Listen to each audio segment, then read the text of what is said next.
प्यारे साथियों नमस्कार। मैं हूं आपके साथ नवीन चौधरी और आपने देखना शुरू कर दिया है एग्जाम नंबर के ऑनलाइन प्लेटफॉर्म पर। आपको इससे पहले की वीडियो में मैंने बता दिया था कि राजस्थान माध्यमिक शिक्षा बोर्ड ने राजस्थान सरकार के निर्देश पर रीट जो परीक्षा जो होगी पात्रता परीक्षा उसकी विज्ञप्ति जारी कर दी है। बहुत सारे विद्यार्थियों को इस बात को लेकर संशय था कि रीट की जो परीक्षा है उसमें शिक्षण विधियां सम्मिलित की गई हैं या हटा दी गई हैं। प्यारे विद्यार्थियों, मैं आपको बताना चाहता हूं कि ये जो परीक्षा है इसमें सबसे पहले ही लिखा गया है कि आपका जो मनोविज्ञान है, शिक्षा मनोविज्ञान एजुकेशनल साइकोलॉजी प्लस शिक्षण शास्त्र, और इसमें भी बहुत सारे विद्यार्थी ये कह रहे हैं कि साहब साइकोलॉजी के प्रश्न कम कर दिए और शिक्षण शास्त्र यहाँ बढ़ा दिया गया है। ऐसा नहीं है। आप जब इससे पहले की विज्ञप्तियों को देखेंगे तो आपको पता लगेगा कि हमेशा ही शिक्षण शास्त्र साइकोलॉजी के साथ प्लस करके ही लिखा गया था। अब प्रत्येक विषय में शिक्षण शास्त्र अब भी इंक्लूड है और पहले भी इंक्लूड था, और बाकी बात जो है राजस्थान माध्यमिक शिक्षा विभाग जब अपनी विज्ञप्ति जारी विस्तृत विज्ञप्ति जारी करेगा तो पता चलेगा। आज हम, जैसा कि मैंने आपको पहले बताया था, कि विज्ञान के साथ साथ हम जो शिक्षण विद्या है, चाहे वो एसएसटी की कॉमन हो और चाहे साइंस की कॉमन हो, वो शिक्षण विद्या हम पढ़ेंगे। तो आज आइए हम शुरू करते हैं शिक्षण विद्या। हमारा टॉपिक है शिक्षण विद्या। देखिए, हमारा जो टॉपिक है शिक्षण विद्या, ये हम पढ़ रहे हैं। तो शिक्षण विधियों में सबसे पहली बात यह है कि आखिर जब हम ये जाने कि शिक्षण विधियों के संदर्भ में जब हम पढ़े तो उससे पहले हमें ये जान लेना चाहिए कि शिक्षण विधियों का जो मूल अर्थ है वो कहाँ से लिया गया है और कहाँ से इन शिक्षण विधियों की जो है उत्पत्ति हुई है और किस संदर्भ में हमें ये शिक्षा शास्त्र में हमारे लिए बहुत उपयोगी है। इन चीज को पढ़ना चाहिए। तो इससे पहले की बात मैं आपको बताऊं तो देखिए, एक शब्द आता है जिसे कहते हैं व्यूह रचना। देखिए, एक शब्द है, नाम है व्यूह रचना। अब ये जो व्यूह रचना है, इस व्यूह रचना को कहा जाता है नीति। बहुत ही ध्यान से समझना है आपको, बहुत ही अच्छे तरीके से और बहुत ही जो है गहनता के साथ, और प्रत्येक चीज को उसके प्रत्येक बिंदु को आपको समझाते हुए शिक्षण विधियां पूरी समझाऊंगा। एक बार पहले उसके पीछे की कहानी को देखिए, फॉरवर्ड चलते हैं थोड़ा। सबसे पहले मैंने एक शब्द लिखा है व्यूह रचना। व्यूह रचना को ये विद्यार्थियों कहा जाता है नीति। इसको कहा जाता है नीति। देखिए, अब ये दोनों शब्द एक दूसरे के पूरक हैं। आपको समझना है कि नीति क्या है। नीति समझेंगे तो उसका वही मतलब व्यूह रचना से है, और व्यूह रचना समझेंगे तो उसका वही मतलब नीति से है। दोनों बातों को समझना है। देखिए, तो सबसे पहले यहां मैं आपको बताऊं कि नीति। अब नीति, अब देखिए, ये जो टॉपिक है, ये आपका जो शिक्षण शास्त्र जो है, शिक्षण शास्त्र में जो शिक्षण विधियां दी गई है, इसमें कोई विशेष प्रकार का कोई इसका पाठ्यक्रम नहीं है कि आपको कोई अलग से, जैसे साइंस है उसमें आपको फॉर्मूले पढ़ने पड़ेंगे, ठीक है, आपका एसएसटी उसमें आपको जीके पढ़ना पड़ेगा। ये एक शिक्षण शास्त्र जो है वो एक तरीके से मनोविज्ञान है, और मनोविज्ञान में बेसिकली ये होता है कि आपके मन का विज्ञान होता है, यानी आपके मन में क्या चल रहा है और आपके मन में भी आप उसका क्रमबद्ध विश्लेषण कैसे कर पाते हैं किसी भी चीज का, यही जो है मनोविज्ञान होता है। तो आपको यहाँ सिर्फ आपके दिमाग में एक नई उपज पैदा करनी है। उपज किस चीज की, किस समझ की जो क्षमता है उसे आपको डेवलप करना है। जब आप समझ की क्षमता को डेवलप करेंगे, उसे विकसित करेंगे, तो ये आपके लिए कोई भी डिफिकल्ट चीज नहीं है। आपका दिमाग खुद ब खुद इस चीज को आगे से आगे आपको खुद ही बताता जाएगा कि इसका मतलब ये है, इसका सेंस ये निकलेगा। आपको सारी बातें खुद ही बता देगा। यानी कि मेरा कहने का मतलब है ये आपके दिमाग की उपज है, ठीक है, न कि कोई फॉर्मूला है, ऐसा कुछ भी नहीं है, कोई सिद्धांत नहीं है।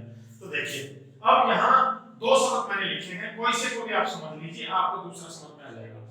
सबसे पहले मैंने लिखा है व्यू रचना। देखिए भैया, व्यू रचना का मतलब क्या होता है कि व्यू का मतलब यहाँ किससे लिया गया है, युद्ध से। किससे लिया गया है, युद्ध से। और रचना, रचना मतलब क्या है कि उसको रचा जा रहा है, किसी भी युद्ध को लड़ने के लिए उसे रचा जा रहा है। रचा, इस शब्द को पकड़िए, देखिए जुगाड़, जुगाड़ मानेंगे इसका कि किसी भी युद्ध को लड़ने के लिए उसे रचा जा रहा है, समझ में आ रहा है। तो रचने का मतलब है कि उसे बनाया जा रहा, बनाया क्या जाएगा, उसकी योजना बनाई जाएगी। तो किसी भी युद्ध की जो योजना है, किसी भी युद्ध की जो योजना है, यानी कि योजना को हम कह सकते हैं कि पूर्व प्लान, पूर्व प्लान, यानी कि इस ये योजना क्या है, पूर्व प्लान। प्लान मतलब योजना, यानी कि पहले की योजना। किसके पहले की योजना, युद्ध लड़ने से पहले की योजना जो है वही व्यूह रचना कहलाती है। अब देखिए, आप पूछ रहे होंगे साहब कि हम तो शिक्षण विधियां पढ़ने वाले थे, शिक्षण शास्त्र पढ़ने वाले थे, उसमें युद्ध का जिक्र कहां से आया। तो देखिए समझाऊंगा आपको युद्ध का जिक्र कहां से आया। अब ये जो युद्ध लड़ने की जो पूर्व प्लान है, या फिर इसे जो है मैं शास्त्रीय भाषा में कहूं कि युद्ध, इसे कहूं कि युद्ध लड़ने की कला, युद्ध लड़ने की कला की तैयारी, ये बात मैं इसे कहूं तो भी इस बात में कोई अतिशयोक्ति नहीं है। समझिए, दोनों बातों को बहुत गहराई से समझिए, आपको ढंग से समझ में आएगा कि वो कहता है कि व्यूह रचा जा रहा है। देखिए व्यूह रचा जा रहा है, यानी व्यूह को हम कहें कि साजिश, साजिश यानी दूसरे पक्ष के लिए साजिश है।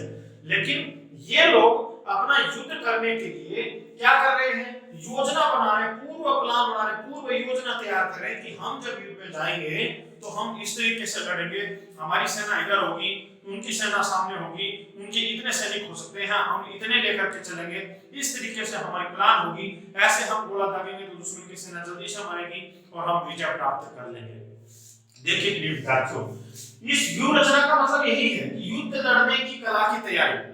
अब ये जो शब्द है व्यूह रचना, ये व्यूह रचना शब्द जो है ये कहां से लिया गया, तो मैं आपको बताऊं कि पहले जो ये शब्द था ये सेना के लिए इस्तेमाल होता था, सेना के लिए, और या फिर इसे मैं कहूं कि शास्त्रीय, शास्त्रीय विज्ञान में ही इसका इस्तेमाल होता था, शास्त्रीय विज्ञान में इसका इस्तेमाल होता था। लेकिन वर्तमान में इस शब्द का उपयोग शिक्षा सहित सभी प्रकार के जो आपका जो शास्त्र है उनके अंदर इसका उपयोग होता है।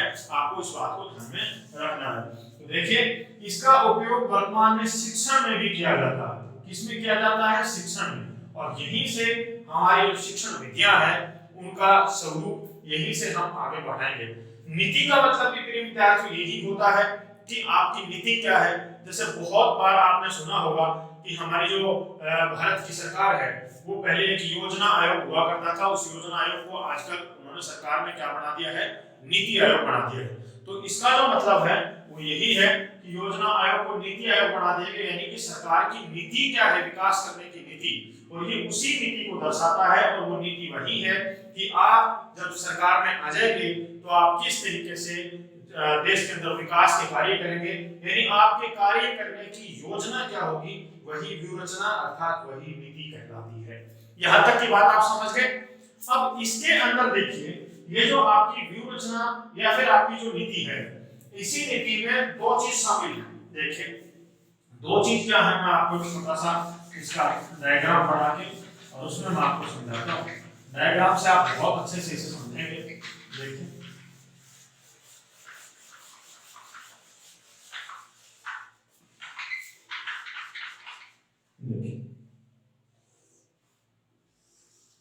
ये जो पूरा बॉक्स है समझिए, ये है व्यू अथवा व्यू रचना अथवा नीति, ठीक है।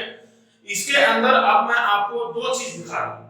दो चीज क्या, एक तो गोला मैंने बना दिया है ये, और एक गोला मैंने बना दिया है ये, ठीक है। समझ लीजिए दोनों इक्वली। इस वाले गोले को हमने नाम दिया है विधि। किसकी विधि भैया, शिक्षण की विधि, ठीक है। ये तो हो गई आपके शिक्षण विधि, और जिसे मैंने नाम दिया है तकनीकी, तकनीक, और जिसे कहते हैं परविधि, परविधि। समझिए दोनों बातों को समझिए। मैंने अब एक बॉक्स बनाया, ये पूरा जो बॉक्स है इसका नाम है व्यूह रचना अथवा नीति। पूरे बॉक्स का नाम व्यूह रचना अथवा नीति, ठीक है। आप समझ गए। देखिए नहीं समझे तो इसको इस तरीके से हम फिल कर देते हैं इस बॉक्स को। ये हमने इसे फिल कर दिया है, ठीक है। और ये जो है ये है आपकी विधि, यहां भी शामिल है, और यहां हम ये है आपकी पर विधि, और ये यहां पे भी है। अब देखिए भैया, ये आपकी व्यूह रचना है, नीति है। आप आसानी से समझ गए कि व्यूह रचना और नीति क्या होती है। हम शिक्षण की बात करें तो मैंने शिक्षण में पहले ही बता दिया कि आप जब पढ़ाएंगे, यानी आपका जो शिक्षण होगा उस शिक्षण में किस तरीके से आप पढ़ाएंगे और किस तरीके से आप तकनीक का इस्तेमाल करेंगे, इन दोनों का सम्मिलित रूप ही क्या कहलाता है, शिक्षण, आपकी व्यूह रचना कहलाता है, अर्थात आपकी नीति कहलाता है। देखिए, नीति जो है बहुत एक व्यापक पद है, बहुत ही व्यापक पद है ये। और अब आपको यहां से देखना है कि ये जो बॉक्स है ये आपका है विधि, और ये जो बॉक्स है ये आपका है तकनीक अथवा पद्धति, ठीक है। अब ये जो बीच में जो स्थान हमने बनाया है ये दोनों का संयुक्त है, और इसके संयुक्त होने से ही यहाँ एक नई बात निकल करके आई, और वो नई बात क्या है कि भैया आपकी जो विधि है, आपकी जो विधि है वो क्या हो सकती है, परविधि। क्या हो सकती है, परविधि हो सकती है। और आपकी जो परविधि है वो क्या हो सकती है, विधि। तो याद रखना, आपको एक बहुत इंपॉर्टेंट बात याद रखनी है कि शिक्षण की विधि शिक्षण परविधि हो सकती है, और शिक्षण की परविधि शिक्षण विधि हो सकती है। लेकिन अगली बात देखिए, लेकिन सभी शिक्षण की विधि और सभी शिक्षण की परविधि, सभी शिक्षण की विधि कभी भी शिक्षण की परविधि नहीं हो सकती, और सभी परविधि शिक्षण की सभी विधि नहीं हो सकती है। याद रखिए इस बात को, मैंने बहुत इंपॉर्टेंट बात आपको बताई है कि सभी शिक्षण की विधि परविधि नहीं हो सकती है, और सभी शिक्षण की परविधि विधि नहीं हो सकती है। लेकिन कुछ विधियां परविधि हैं और कुछ परविधियां विधि हैं। यहाँ बहुत आसानी से आप समझ सकते हैं, बहुत ही आसानी समझ में आ रहा है कि विधि क्या है, यहाँ परविधि भी हो रही है बीच में, और परविधि है वो यहाँ पे क्या हो रही है, विधि भी हो रही है। अब इसमें से बहुत सारे विद्यार्थियों को ये बात समझ में नहीं आ रही है कि ये जो आप यहाँ पे परविधि का इस्तेमाल कर रहे हैं, परविधि शब्द का इस्तेमाल कर रहे हैं, ये परविधि वास्तव में क्या होती है, इस बात को जो बहुत सारे विद्यार्थियों के दिमाग में सवाल है। आइए, विधि को जानने से पहले हम क्या जानेंगे, परविधि जानेंगे। तो सबसे पहले हमें क्या समझना है, परविधि को समझना है। तो देखिए, परविधि को समझना है तो उसमें हम आपको एक बहुत इंपॉर्टेंट बात आपको बताता हूं कि आखिर ये परविधि होती क्या है। देखिए भैया, परविधि जो होती है इसका कोई स्वतंत्र अस्तित्व नहीं होता, इसका स्वतंत्र अस्तित्व नहीं होता है, स्वतंत्र अस्तित्व नहीं होता है। अब देखिए, स्वतंत्र अस्तित्व कैसे नहीं होता ये समझिए। अब सबसे पहले मैं आपको बताऊं कि परविधि की परिभाषा बताऊं, तो उसकी परिभाषा को समझेंगे फिर आप इन बातों को समझेंगे। तो इसको ढंग से समझिए, परविधि है क्या। देखिए, परविधि, तो परविधि मैं हमेशा जो है किसी भी चीज को जुगाड़ के साथ बताता हूं। तो आप जब इसमें देखेंगे तो पर और उसके साथ में क्या है यहाँ पे, विधि, ठीक है। मैंने इसे दो भागों में तोड़ दिया, तो संधि विच्छेद का मैंने इसको दो भागों में तोड़ा, ठीक है। तो अब आप जब इसकी बात करेंगे तो पर का मतलब यहाँ मैं पहले से लेता हूँ, जुगाड़ है, तो इसका मतलब मैंने किससे लिया, पहले से। और विधि हमारी शिक्षण की विधि, यानी आपका मेथड क्या है, आपका तरीका क्या है, आपकी रीति क्या है, पढ़ाने की रीति क्या है, यानी कि आपका जो मेथड है, आपकी जो विधि है, आपका जो तरीका है पढ़ाने का, उसी तरीके के साथ या उसी तरीके से पहले जिसे इस्तेमाल किया जाएगा वही शिक्षण की परविधि कहलाएगी। बात को समझिए, बहुत इंपॉर्टेंट बात बता रहा हूं कि आपके शिक्षण की विधि के साथ या आपके शिक्षण की विधि से पहले जिस चीज का इस्तेमाल किया जाएगा वही क्या कहलाएगी, परविधि कहलाएगी। इस बात को आपको अपने दिमाग में सेट कर लेना है, ठीक है। इसके बाद देखिए, आपको अगली बात बताते हैं। अगली बात यह है कि आपकी जो परविधि है वो आपकी जो शिक्षण विधि है, जो पढ़ाने का आपका तरीका है, उस तरीके के पहले अर्थात उसके साथ जो युक्ति की जाती है, साथ जो इस्तेमाल की जाती है, वही पर विधि कहलाती है। मैं इसे दूसरे शब्दों में दोहरा रहा हूं, ध्यान से समझने की कोशिश करना कि आपकी जो पर विधि है वो एक यानी या फिर आप इसको ऐसे कह दें कि आपकी शिक्षण की विधि के साथ प्रयुक्त की जाने वाली युक्ति अथवा तकनीक को ही पर विधि कहा जाता है। अब आप बोलेंगे साहब कि इसके साथ जो युक्ति आपने बोला या फिर यहाँ पे हमने तकनीक का जिक्र किया, ये दोनों वास्तव में क्या होती है? तो देखिए युक्ति है या तकनीक है, तकनीक को अंग्रेजी भाषा में कहते हैं टेक्निक। तो आपको समझना है कि आपकी विधि के साथ आपने कौन सी टेक्निक का प्रयोग किया। देखिए बहुत बार आम भाषा में आपने सुनने को मिला होगा कि मैंने टेक्निक का इस्तेमाल किया और मेरा वो काम हो गया। आप किसी आदमी से पैसे मांग रहे हो तो आप क्या करते हैं कि आप जाते हैं और वहां कोई ऐसा बहाना बनाते हैं कि सामने वाला आदमी समझता है कि वास्तव में इसे दे दिया जाना चाहिए। ये जो बहाना आपने वहां बनाया है, यही क्या है? यही टेक्निक है अथवा यही युक्ति है। आप समझ रहे हैं इस बात को? तो कोई विद्यार्थी जो है वो रोज स्कूल में नहीं आ रहा, अब वो कभी-कभी बंक मारता है। आपने उस बच्चे को बुला करके कहा कि बेटा आपको रोज एक कलंस तो मैं खेलने के लिए दूंगा, ठीक है? और इसी के साथ जब भी तुम स्कूल में आओगे आते ही तुम्हें सबसे पहले मिलेगी एक चॉकलेट। तो ये जो आपने बच्चे को लालच देके या फिर आपने बच्चे को प्रोत्साहित करके और आपने उसे स्कूल में बुलाया जबकि वो पहले से आ ही नहीं रहा था, ये आपकी क्या है? टेक्निक अथवा युक्ति है और यही आपके शिक्षण की विधि के साथ इस्तेमाल की जाती है। जैसे आप विज्ञान में बच्चों को पढ़ा रहे हैं और विज्ञान में पढ़ाते पढ़ाते आप खूब उनको बच्चों को बता रहे हैं, लेकिन फिर भी बच्चों को समझ में नहीं आ रहा। क्यों समझ में नहीं आ रहा? क्योंकि बच्चों को प्रैक्टिकल दिखाए जाने की आवश्यकता है और आपने प्रैक्टिकल दिखाने के लिए आप उन्हें लेबोरेटरी में लेकर के गए, आपने उससे जो है इक्विपमेंट के साथ उन बच्चों को प्रैक्टिकली दिखाया। ये जो प्रैक्टिकली आपने दिखाया है यही वास्तव में क्या है? आपकी पर विधि है। आप उन्हें पढ़ा रहे हैं और उन्हें कैसे पढ़ा रहे हैं और आप कैसे प्रस्तुत कर रहे हैं, ये आपका टीचिंग मेथड है। This is your teaching method. लेकिन आपकी ये पर विधि नहीं है। पर विधि ये है कि आपने उसके साथ इस्तेमाल क्या किया है, इसे पर विधि कहा जाता है। दोनों बातों को समझिए, ये बाद में काम आएगी। कई बार ऐसा सवाल पूछा गया है कि बताइए जो आपका जो टीचिंग मेथड है उसके साथ कई बार वो पूछ लेता है कि निम्नलिखित में से आप विज्ञान में एक अध्यापक अपने बच्चों को प्रयोगशाला में जाकर के पढ़ा रहा है, बताइए वह अपने विधि के साथ और किसका प्रयोग कर रहा है। तो आपको इस शब्द को अपने दिमाग में सेट कर लेना है कि वो उसके साथ में पर विधि का इस्तेमाल कर रहा है, ये उसकी पर विधि है या फिर जिसे इंग्लिश में टीचिंग जो है टेक्निक्स कहा जाता है। बात आपको समझ में आ रही है? अब आपकी जो पर विधि है ये शिक्षण में इसको इस्तेमाल क्यों किया जाए, तो इस बात को आप देखेंगे तो ये देखिए क्या बनाता है, पर विधि क्या बनाती है, समझिए। आप खुद ही बता दें, आपके खुद के समझ में आ जाएगा।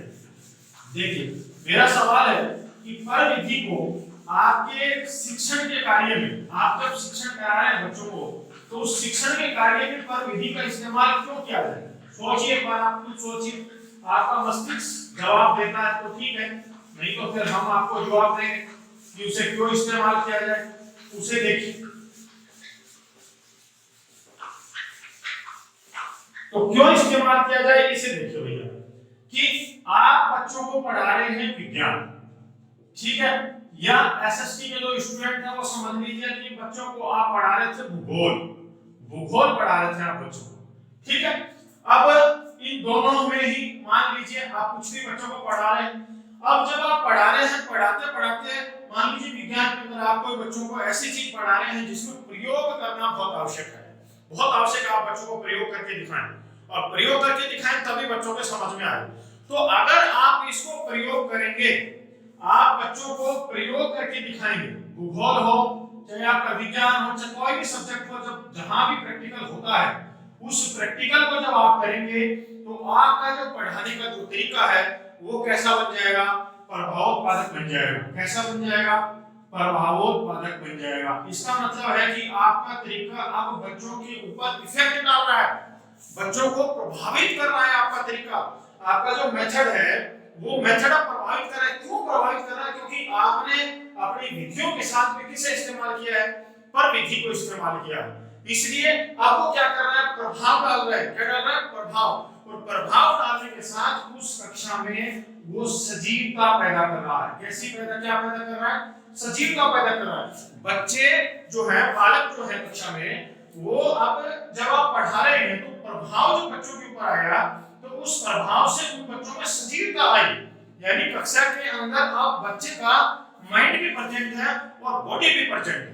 अगर आप जो है शिक्षक आधारित शिक्षण विधि से पढ़ाएंगे, यानी ऐसी शिक्षण विधि से पढ़ाएंगे जिसमें आपका जो अध्यापक है, वो अध्यापक कैसा है?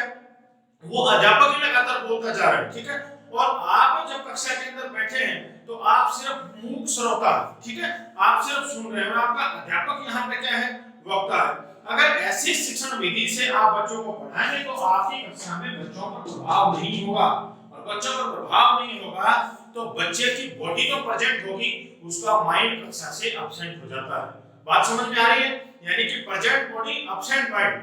और अगर आपने उस शिक्षण में, आपके शिक्षण में प्रयोग किया, यानी कि प्रयोग करने का मतलब मेरा यहाँ कि आपने कोई भी वहां पर विधि लगाई, अगर आपने वहां पर विधि लगाई तो अब आपका शिक्षण प्रभावोत्पादक हो गया है, तो साथ में ही वो सजीवता प्रदान कर रहा, सजीवता, अट्रैक्शन दे रहा, क्रिएटिव एटमॉस्फेयर पैदा हो रहा है, वहां पे सक्रिय वातावरण पैदा हो रहा है। मेरी बात को समझ रहे हैं आप कि अब वहां पे कैसा वातावरण पैदा हो रहा है? सक्रिय वातावरण पैदा हो रहा है वहां पे, और सक्रिय वातावरण पैदा होने के कारण अब बालक यहां से सीखेगा। बात समझ में आ रही है मेरी?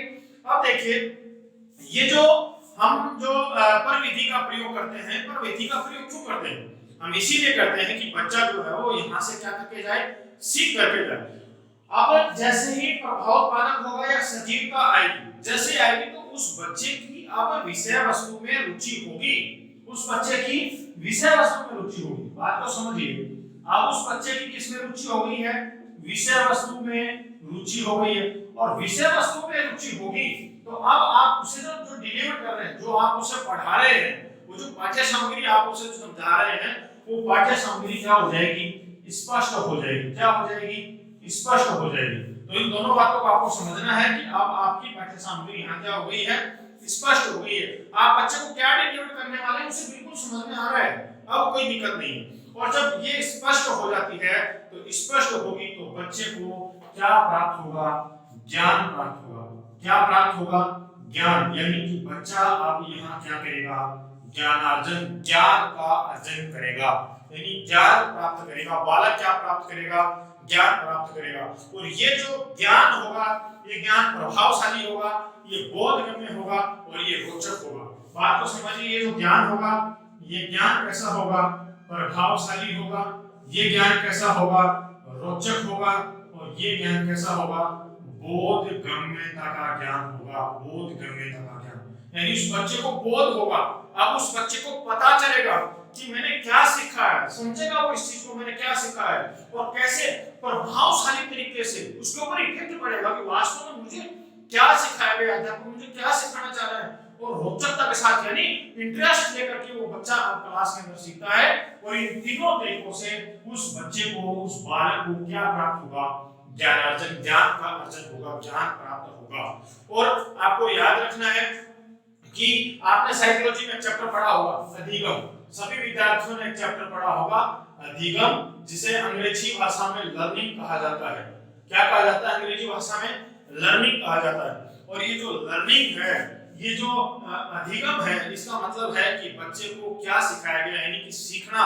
और इस पूरे आपकी विधियों का अंतिम मतलब यही होता है कि आप जब बच्चे को पढ़ाएं तो वो बच्चा उसे सीखे, उसे ग्रहण करे और उसे ज्ञान का अर्जन हो। इसीलिए हम बच्चे को क्या कर रहे हैं? सिखाना चाहते हैं। यानी शिक्षण का एकमात्र उद्देश्य क्या होता है? वो यही होता है कि बच्चा क्या करे? सीखे, यानी कि लर्निंग आउटकम, यानी बच्चे को ज्ञान का अर्जन हो। ये इसीलिए हमारे जो है शिक्षण शास्त्र का जो मतलब होता है, शिक्षण का जो मतलब होता है वो यही होता है, उसका एकमात्र उद्देश्य यही होता है। एक जो है मैं आपको बताऊं, एक मनोवैज्ञानिक थे, दो मनोवैज्ञानिक थे, थट और गर्वेरिच।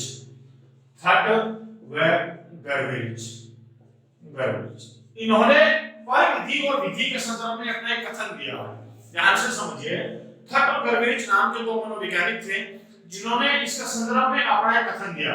इन्होंने कथन क्या दिया है? इन्होंने कहा कि देखिए, जो आपकी शिक्षण की जो विधि होती है वो शिक्षण की विधि प्रक्रियाओं का एक सुपरिभाषित ढांचा। इन्होंने क्या कहा कि शिक्षण की जो विधि है वो प्रक्रियाओं का एक सुपरिभाषित ढांचा। प्रक्रिया किसके? सिखाने की, बच्चों को सिखाने की जो प्रक्रिया है उसका एक सुपरिभाषित ढांचा है। और ये जो सुपरिभाषित ढांचा है ये परिविधि और युक्तियों के निहित होने से ही जो है ये पूरा होता है। यानी वो कहते हैं कि ये एक सुपरिभाषित ढांचा है। कौन? विधि। विधि को उन्होंने क्या बताया है? यहाँ एक ढांचा बताया है। वो कहते हैं कि ये एक ढांचा है। और कैसा? सुपरिभाषित ढांचा इन्होंने बताया है। सुपरिभाषित ढांचा, ये सुपरिभाषित ढांचा है जिसके अंदर युक्तियां भी होती हैं और या फिर इसके अंदर तकनीक होती है। और इन दोनों का, ये दोनों निहित होती हैं और इन्हीं के निहित होने से ये सुपरिभाषित ढांचा तैयार होता है जिसे थट और क्लेवेज नाम के मनोवैज्ञानिक ने शिक्षण विधियों का नाम दिया। आपको इस बात को समझ लेना है, दोनों ही बातें आपको याद रखनी है। अब थट और क्लेवेज इसके साथ ही कहते हैं कि ये जो युक्तियां और तकनीकें जो हमने यहाँ इस्तेमाल की हैं, इन्हें इस्तेमाल करने के लिए एक विशेष प्रकार की परिस्थिति की आवश्यकता होती है। यानी यहां मैं लिखूं कि इनको जब इस्तेमाल करेंगे जब वहां पर क्या बनेगी? परिस्थितियां बनेगी। क्या बनेगी? परिस्थितियां बनेगी।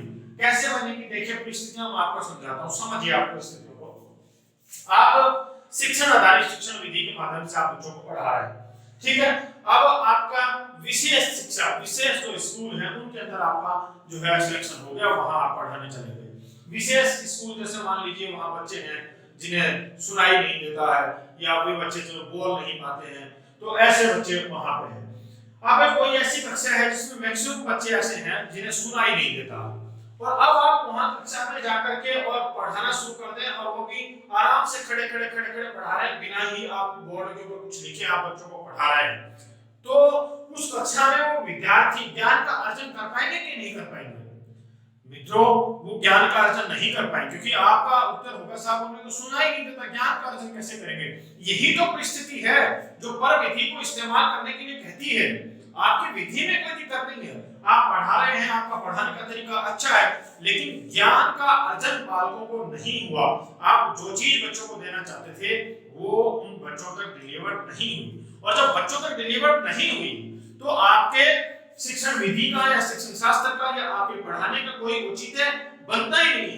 तो वहां एक विशेष प्रकार की परिस्थिति पैदा होती है, और वो परिस्थिति कहती है कि उन बच्चों को सुनाई नहीं देता है, इसलिए उन बच्चों को बोर्ड पे लिखिए और अपने हाथों के इशारों से उन बच्चों को समझाइए ताकि वो बच्चे आसानी से समझ जाएं। तो थट और क्लेवेज नाम के जो मनोवैज्ञानिक थे वो यही बात समझाते हैं कि विधि प्रक्रियाओं का एक सुपरिभाषित ढांचा है जिसके अंदर युक्तियां अथवा तकनीकी निहित होती हैं और इन्हें परिस्थितियों की मांग के अनुसार इस्तेमाल किया जाता है।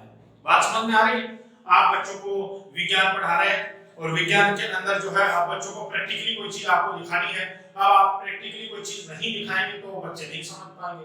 ये परिस्थिति है, वहां की परिस्थिति, सिचुएशन है, वहां का एक एटमॉस्फेयर तैयार हो गया है जो आपको इस तरह की परिस्थिति तैयार करके दे रहा है कि भैया अब आप बच्चों को समझाएंगे और आप जब लर्निंग आउटकम जो है बच्चों के पास होगा वो तब होगा जब आप यहाँ पे इस पर विधि का इस्तेमाल करेंगे। बात समझ में आ रही? जैसे खोज विधि होती है, आगे आएगी मैं आपको समझाऊंगा, ये प्रयोगशाला विधि होती है, ये जो इस तरह की जो विधियां हैं ये सारी की सारी इसी प्रकार की प्रविधियों के इस्तेमाल से जो है ये पूरी होती है। तो आपको इस बात को बहुत ही गहराई से आपको समझ लेना है, और जब हम ऐसा करेंगे तो ही हमें उद्देश्य की प्राप्ति होगी, और हमारा शिक्षण शास्त्र का एकमात्र उद्देश्य होता है, मैंने आपको बताया, और वो उद्देश्य यही होता है कि अब जो आपके जो विद्यार्थी हैं वो यहाँ से कुछ सीख करके जाए, उन्हें अधिगम की प्राप्ति हो। ये बात आपको याद रखनी है, ठीक है। अब इसके बाद आगे अब हम कह सकते हैं कि शिक्षण परिविधि, हम कह सकते हैं कि शिक्षण परिविधि वह होती है जो सदैव शिक्षण विधि के साथ प्रयुक्त की जाती है, इस बात को समझना है कि शिक्षण की प्रविधि सदैव शिक्षण विधि के साथ प्रयुक्त की जाती है। इस बात को समझना है। और क्यों की जाती है? क्योंकि यह कोई विशेष प्रकार का इसका कोई अपेक्षित उद्देश्य होता है। तो याद रखना है कि शिक्षण प्रविधि सदैव इस बात के लिए प्रयुक्त की जाती है कि इसका कोई अपेक्षित उद्देश्य होता है। और अपेक्षित उद्देश्य वह उद्देश्य जो शिक्षक जो पढ़ा रहा है उसका जो उद्देश्य है, जो भी चीज पढ़ा रहा है या जो भी ज्ञान किसी विद्यार्थी को, किसी बालक को दे रहा है, उसका एक उद्देश्य होता है। और उद्देश्य भी अपेक्षित, यानी कि वह जो चाहता है, शिक्षक जो चाहता है कि मैं इन बच्चों को अगर ये पढ़ा दूं तो इनको इस प्रकार के ज्ञान की प्राप्ति होगी, उसे ही हम अपेक्षित उद्देश्य यहाँ कहेंगे। लर्निंग आउटकम जिसे हम कहते हैं, या अधिगम उपलब्धि हम जिसे कह सकते हैं। तो ये अधिगम उपलब्धि जो है, इसका अधिगम उपलब्धि बच्चों को कब प्राप्त होगी?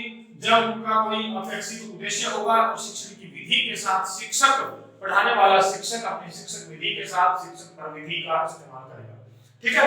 शिक्षण प्रविधि जो है, ये शिक्षण प्रविधि दो प्रकार के इसके पक्ष हैं और इन दो प्रकार के पक्षों के ऊपर ये डिपेंड करती है। एक है आपका मनोवैज्ञानिक पक्ष और दूसरा जो आपका पक्ष है वो है तार्किक पक्ष। देखिए, मनोवैज्ञानिक पक्ष कहता है कि अगर आपको शिक्षण प्रविधि का इस्तेमाल करना है विधि के साथ, तो आपको उस प्रकार की प्रविधि का इस्तेमाल करना है जिससे बालकों के अंदर, आप जिन बालकों को पढ़ा रहे हैं उन बालकों के अंदर रुचि पैदा हो। क्या पैदा हो? रुचि पैदा हो। और उन बच्चों की मनोवृत्ति कैसी है? मनोवृत्ति, उन बच्चों की जो मनोवृत्ति है, उनकी जो आदतें हैं वो कैसी हैं, किस तरीके से वो बच्चे पढ़ सकते हैं, उन बच्चों की कैसी रुचि है और किसे वो बच्चे एक्सेप्ट करते हैं, किस प्रकार की शिक्षा को एक्सेप्ट करते हैं, उसे ध्यान रखना है। यानी वो पूर्णतः एक ही बात कहते हैं कि यहाँ उन बच्चों के मन के हिसाब से, यानी वो बच्चे किस तरीके से सीखेंगे, कैसा माहौल उनके लिए बनाया जाए जिससे वो बच्चे उस ज्ञान को प्राप्त कर लें, उस अपेक्षित उद्देश्य को प्राप्त कर लें, उस प्रकार से उन बच्चों को पढ़ाइए। यानी एजुकेशनल साइकोलॉजी के तरीके से पढ़ाने की बात करता है। लेकिन जो उसका तार्किक पक्ष है, वो तार्किक पक्ष कहता है कि आप जब उन बच्चों को पढ़ाएंगे तो क्रमबद्ध पढ़ाएंगे, क्रमबद्ध।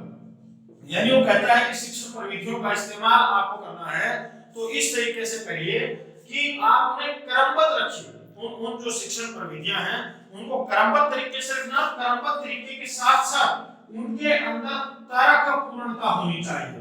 क्या कहता है कि तर्क पूर्णता होनी चाहिए। ऐसा नहीं हो कि आप जिस प्रविधि का इस्तेमाल करें वो क्रमबद्ध तो इस्तेमाल कर ले, ठीक है, कि जहां प्रैक्टिकल दिखाया जाना था वहां अध्यापक ने प्रैक्टिकल ही दिखाया, इस बात में कोई डाउट नहीं। जहां प्रैक्टिकल दिखाया जाना था वहां अध्यापक ने प्रश्न का इस्तेमाल नहीं किया, प्रश्न विधि का इस्तेमाल नहीं किया, प्रश्न पर विधि का इस्तेमाल नहीं किया, वहां उसने प्रैक्टिकल ही दिखाया। लेकिन वो कहता है कि तर्कपूर्ण भी तो होना चाहिए, कि उसका एक तर्क होना चाहिए, उसका एक सिद्धांत होना चाहिए, उसका एक प्रिंसिपल होना चाहिए। सिद्धांत होगा तो ही आप उसे इस्तेमाल कीजिए। और तर्क भी ऐसा कि आपने किसी पर विधि को इस्तेमाल किया तो क्यों किया, उसका एक सही तर्क होना चाहिए, तभी आप जो है तार्किक पक्ष को देखेंगे और तभी आप शिक्षण प्रविधि का इस्तेमाल करेंगे। बात समझ में आ रही है आपको? अब हम बात करते हैं शिक्षण विधियों के संदर्भ में। यहाँ तक हमने शिक्षण की जो प्रविधि है उन्हें हमने समझा है और शिक्षण की जो विधियां हैं उन्हें भी हमने यहाँ समझा है। तो आपको आसानी से समझ में आ गया कि शिक्षण जो प्रविधि होती है इनका स्वतंत्र कोई अस्तित्व नहीं होता। मैंने आपको कहीं भी ये बात नहीं बताई है कि शिक्षण की प्रविधियां अकेले इस्तेमाल की जाती हैं। मैंने सदैव में कहा है कि जहां भी शिक्षण की प्रविधि इस्तेमाल की जाएगी वो सदैव किसके साथ की जाएगी, शिक्षण की विधि के साथ इस्तेमाल की जाएगी। इसलिए याद रखना, शिक्षण की प्रविधि का कोई अस्तित्व, स्वतंत्र अस्तित्व नहीं होता, लेकिन शिक्षण की विधि का स्वतंत्र अस्तित्व होता है। इस बात को आपको समझ लेना है। ये सारी बातें मैंने आपको ढंग से बता दी हैं। अब हम बात करेंगे शिक्षण विधियों की। और शिक्षण विधियों में भी पहले हम इस प्रकार की शिक्षण विधियां पढ़ेंगे जो कॉमन है, एसएसटी में भी है और साइंस में भी है। देखिए मित्रों, आपको बताऊं कि शिक्षण विधियां जो है इनका कोई स्पेसिफिक सिलेबस जो है वो हमारे नहीं है और हमें शिक्षण विधियों को सभी प्रकार के शिक्षण की किताबों में कुछ शिक्षण विधियां हैं, कुछ में कुछ शिक्षण विधियां हैं और इनमें बहुत सारी जो है भ्रम पैदा करने वाली स्थितियां भी हैं। तो इसलिए हम जो है सभी प्रकार की शिक्षण विधियों को पढ़ेंगे। और जो स्पेशल शिक्षण विधि है, जैसे आपकी जो प्रयोगशाला जो जो विधि है जिसमें आप प्रयोग करके बताएंगे, या फिर आपकी जो खोज विधि है जैसे जिसे होलिस्टिक मेथड कहा जाता है, तो ये जो ऐसी विधियां हैं, योजना विधि है आपकी, ये जो ऐसी विधियां हैं जो आपके एसएसटी में भी काम आती हैं और आपके साइंस में भी काम आती है। आप कहेंगे कि प्रयोग करने वाली विधि विज्ञान में काम आती है, लेकिन प्रयोग भूगोल में भी करके दिखाए जा सकते हैं। तो आपको ऐसी चीजों को समझ लेना है कि इनका संबंध कहीं न कहीं प्रत्येक प्रकार के जो शिक्षण के जो आपके शिक्षण के जो विषय है उनमें सभी में इस्तेमाल किया जाता है। और ये कोई इतना बड़ा लंबा चौड़ा सिलेबस नहीं है। इसलिए मेरा मानना ये है कि सभी प्रकार की शिक्षण विधियां हमें पढ़ लेनी चाहिए। और बाकी जो शिक्षण विधियां आपके सब्जेक्ट की हैं वो तो आप पढ़ते ही हैं। तो ये जो वो वाली शिक्षण विधियां पढ़ा रहा हूँ जो कॉमन है, जिनका संबंध एसएसटी और साइंस दोनों ही प्रकार के यानी L2 के जो पात्रता परीक्षा में बैठने वाले जो अभ्यर्थी हैं उनके दोनों प्रकार की ये काम आएंगी। ठीक है, अभी हम बात करते हैं शिक्षण विधियों के संदर्भ में।